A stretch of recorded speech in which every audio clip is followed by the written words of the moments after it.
What is up, everybody? I hope you're doing well. It's been about a month and a bit since I released my last video, and for that I apologize. I kind of lost my rhythm and got a bit distracted with some other things going on in my life with commissioned projects and personal projects and some music releases and things like this, but I'm making up for it by making this video right now, and I'm going to show you how I made this image. This image is called ILYDM, or I Let You Destroy Me. I just abbreviated it because it would be very long otherwise. It's been a phrase that I've had in my mind for a long time that I've wanted to use in an image in one way or another, and it was shot at the beginning of March, I'd say, the middle of March, right around the beginning of the lockdown here in Montreal. And this was just an idea that I had that I figured I could shoot really quickly, just kind of bang it out in my living room. And a lot of people had asked me if I had shot it with a projector or if I had shot it with an actual, or in post rather, excuse me. And it was all done in post, and so I figured this would be a great breakdown to show you how I made this and to show how you could do something similar if you wanted to. And yeah, so let's get right into it. So here we are in Photoshop now. This is the final, as you can tell, and I'm just going to start from the beginning. So this is the background, just a wall in my living room. I'll show you by clicking this raw file here and opening up Camera Raw. So you can see it's just a wall, normal wall, nothing there going on. There's normally a tapestry hanging here, but I hung it up, or I rolled it up rather, so I can get more of the wall space. And I'm using a little speed light with a softbox attachment to the right of the camera here, just to get a bit of light fall off and have a nice gradient from light to shadow. And then from there, just brightening that up a bit, even more, and then adding a gradient map to add color to the highlights and the shadows. So blue is being added to the highlight and green is being added to the shadow. So I have a 50% gray layer with some noise on top. It's extremely subtle, but it is there. Basically, the idea of doing that is to get rid of any potential banding, and banding is just, it's a bit complicated to describe, but it's basically, it's the effect of having jarred colors, or in the sense, it's when colors are not smoothly transitioned or when tones are not smoothly transitioned between each other. So this is a good example of where banding would occur because it's falling from light to shadow. There's a long array of different shades and tones that occur in something like that. So adding noise to it can prevent banding, and I'll put some examples on screen here of what banding can look like if you don't treat it. And it's a natural thing that occurs when dealing with digital images, but there are little ways of dealing with it like this. And I'm sure there's probably a lot of other ways of dealing with it that I'm not particularly familiar with. I'm not super savvy with a lot of stuff like this. I just kind of, I learn when I need to learn as I go along. So if I ever need to learn more about banding, I will, but for the moment, this has remedied most of my issues with banding. So from here, I'm just adding in the actual portrait of myself. This is set to multiply though, to only take the dark values. Otherwise it would look like this, which is a bit more boring looking, at least with the multiply. You're getting the blue and more of the light fall off. So this is, again, shot in my living room. Nothing fancy, just a little speed light off camera. Same spot as before. Close that for now. Hair fix. I'm just cleaning up a bit of my hair over here, as you could guess. There's a little bump that kind of bothered me over the side. Cheek highlight. I am just doing some dodging on a 50% gray layer. And to do that, I just use the dodge tool here.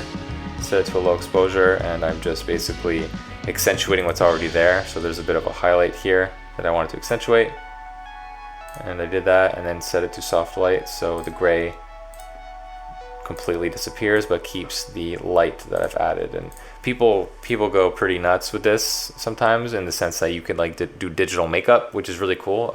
I've done a bit of that just with retouching portraits and such, but I'm not super experienced with it. Makeup artists make really good retouchers. That's all I know about that world, really. Hue and saturation, I'm just adding. So I see some banding here in the preview of this. When you zoom in, it's gone. But whenever I do see a preview, and when I say preview, I mean in the sense that this isn't the actual final image rendered out. This is in Photoshop, but here in the preview of it, I'm seeing banding, and so that's why I think in the process of making this that I added the noise filter in, and you'll never actually see the live, it's not an accurate representation because it's basically, the more you zoom out, it's just basically compressing the information. But it made me a bit nervous, so I added some noise back then. And there'll be more textures on top after to cover a bit more of the banding as well, if it is actually there.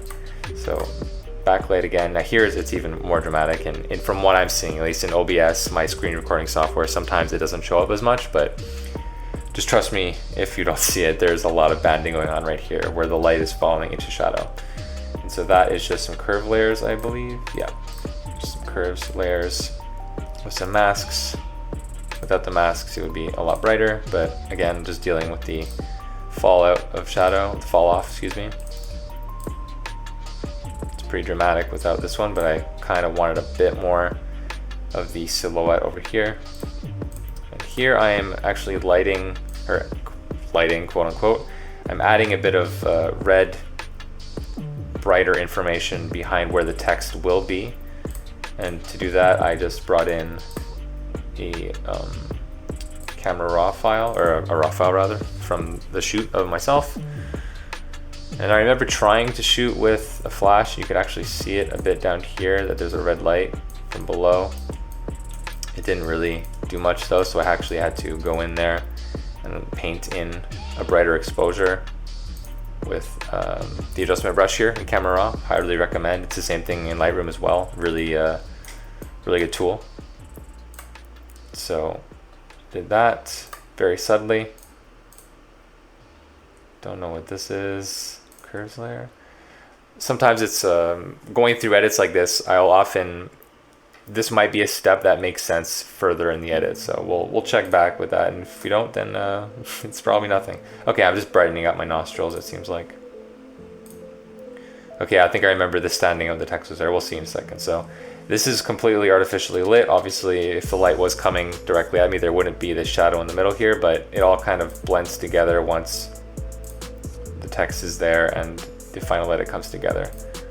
I just wanted the semblance of I wanted to make it look as natural as possible without actually using a projector or something like this. So now I'm adding the text, and this looks like trash, obviously, but I usually I flatten text afterwards, but I'll always keep, like as it says text raw, I'll always keep the actual text file, or the text layer rather, with the unrasterized text. Babass New is the font I used. I love that font. I use it for everything. And this is just a blurred version of it underneath. And this is the final of the text.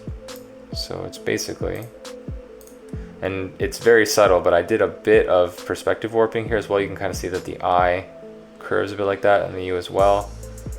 I just didn't want it to look too flat, considering it's on my face and it's rounded. I wanted to add a bit of depth like that. It's very subtle. I'm sure a lot of people don't notice it, but so again, this is already a flattened version of the normal text. You can see that there's a bit of a blur applied. And then there's another layer of the same thing, but with more of a blur. I always find doing these kinds of things with anything, if you want to mimic light, it's better to work in stages or steps than to try to tackle the effect in one layer. It's very unlikely that you'll succeed in that. So this is another layer doing the same thing. A lot more hazy, as you can see. If I actually solo it, you can see this is basically just a color. You can barely even tell that it's based off of text. Zoom out a little bit. And then the last one is even more blurry. And again, just kind of giving the impression that there would be some light falling onto the face. But at the same time, I didn't want too much contrast behind the letters, so that's why I tried to. There are some details if you look closely. You can see my eyelids here, and my nose must have stood out without the layer here that I applied. Yeah, I guess I just didn't want the nose to really be as noticeable. Doesn't really do much though. You know, sometimes you do edits and you notice things that aren't really necessary. All right, so from there, we're almost done. And then we just have the noise and the textures, which really kind of brings it all together, I find. And with that, I got a bit, not carried away, but I definitely added a lot of textures. So there's the two main textures, which are on top of everything, including, actually maybe not in front of top of everything. Oh no, it's not. This texture is applied to everything but the text, because I have some textures that are dealing with the text by itself. So I just really liked the information that it added to this otherwise really kind of bland background, and especially on the face as well, because the textures. I think it's on color dodge, which I usually never use color dodge. It's usually screen or lighten, but for this it worked.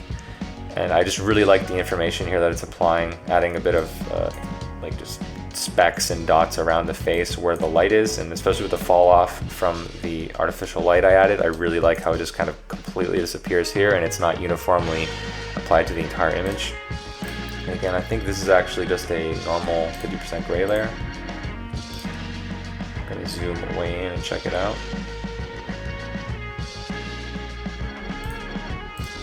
Oh man, that's so subtle. I can see it, but it's like barely, I don't know why that's there. Probably won't be able to tell, but it is doing something. It's just so incredibly subtle. And now this one is specifically for the text. You can see here. Let's zoom out a bit more so you can see more of the letters.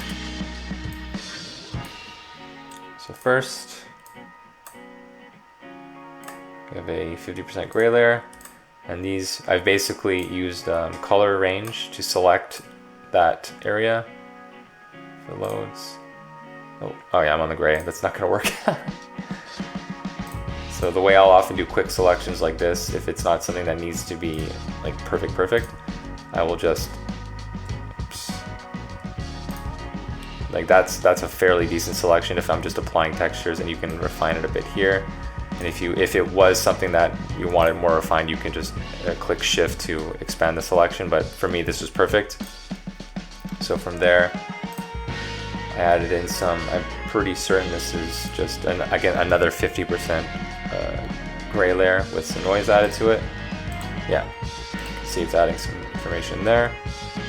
And then the next layer, same principle, only applying it to the text itself and kind of getting on the outer edges, but that's okay. I didn't want it to be too perfectly inside. Like this, for example, is going out a bit, but that's okay. This is an actual texture that I find a lot of these textures, or I found a lot of these textures rather, back in the day on like DeviantArt.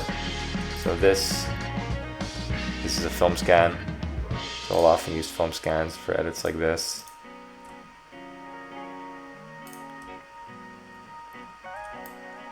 And then the last one, same thing, and this actually is a, I can't remember what kind of film this is, but I know it's an actual film stock. Just apply it over the text. Again, same process. And this is adding just a bit more dark information there. Yeah, that's doing a lot actually.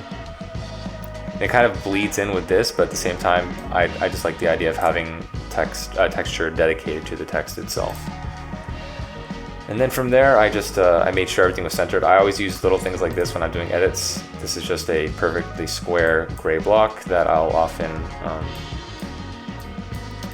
just Control A to hit everything, to select everything, and I'll use these tools up here to make sure that it's perfectly centered. And so I placed it over the text, made a rough square over where the text was, and make sure it was centered. I'm pretty picky when it comes to stuff like that, so I wanted to make sure it was good. And in the actual final edit, I ended up opting to have it a bit tighter. I liked it more like this, and then two pulled out. Didn't really like that. So that's the edit, guys. Like I mentioned, you don't really need anything to do an image like this. The only thing you need is like Photoshop, a camera, and a light. I hope you enjoyed watching this and seeing how I made this image. It's a bit simpler than a lot of my other edits, but I wanted to add a bit of variety to my Photoshop breakdown videos, so I thought I'd do this, and a few people had asked, so I figured why not. And also just something a bit simple that I can do for myself to get back into the rhythm of doing these kinds of videos and talking to a camera awkwardly in a room alone, and having lights in front of you and everything. So if you enjoyed this video, I hope you consider subscribing to my channel, checking out the other videos. And I released a song recently as well. I'll put a little snippet of it here. No, it's too late though, you wanted this. Yeah, you thought that it was yours for the taking. If you wanted to check that out, or any of my photos, my prints, anything like that, my socials, newsletter, all of the stuff you can click is in the description. Thank you so much for watching again. Really appreciate it. I hope you and your family are doing well, keeping safe during these difficult times, and take it easy. See you.